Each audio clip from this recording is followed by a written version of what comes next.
Hi everyone! By the time you listen or view this, you might be finding that your New Year's resolutions are wearing just a little thin. Maybe you've even disregarded them altogether, especially as that particular aroma of the school new year comes into focus.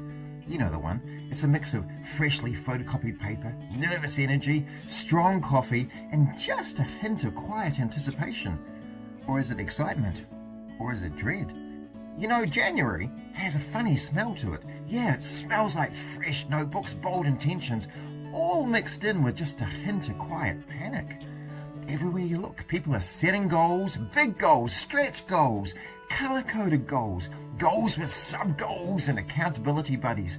And if you work in education, you'll know that by week 4 of term 1, half of those goals are already gasping for air under a pile of emails, aero prep, staff shortages, and whatever the ministry decides is urgent that week.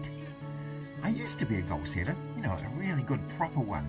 Whiteboard markers, action plans, strategic plans, deadlines that looked very confident in January and deeply optimistic in March.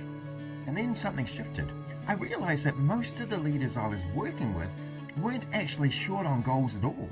What they were short on was clarity of purpose. You see, purpose, I reckon, is quieter than goals, less shouty. It doesn't need a spreadsheet, but it does something far more useful. It steadies you when everything else is wobbly. A goal says, here's what I want to achieve, but a purpose, it says, here's why I actually bother. And when you work in education right now, in a sector that feels permanently tired, even though you've had a heap of time off, permanently scrutinized and permanently asked to do more with less, you know the story, well, that why matters more than ever. I've always kind of wondered about the goals I used to set, and goals as a whole. They're kind of brittle, aren't they? Miss one, and it can feel like a failure. Adjust one, and suddenly you're off track. Goals don't cope well with uncertainty either. And let's be honest, uncertainty is basically the uniform that you're going to be wearing this year. Purpose, on the other hand, well, it's much more flexible. You can change tactics without losing direction. You can pivot without losing yourself. You can have a rough week or even a rough term, and you still know that you're standing on solid ground. I remember a year when none of my goals survived contact with reality. Staffing imploded, behavior spiked. I spent more time dealing with adult anxiety than student learning. And if I judged myself on goals alone, I'd have written the whole year off as a disaster. But my purpose was still intact. Be present, protect the people, make school feel human. That purpose didn't fix everything, but it did stop me from becoming someone I didn't want to be. This is why I think January isn't the time to ask, what do I want to achieve? It's the time to ask, who do I want to be when things get messy? Purpose, you see, answers questions goals can't.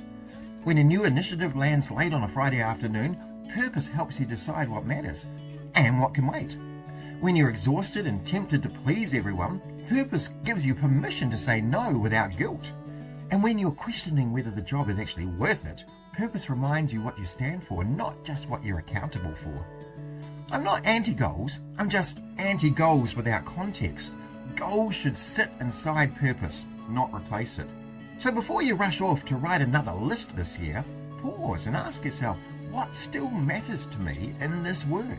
What am I unwilling to trade away, even on hard days?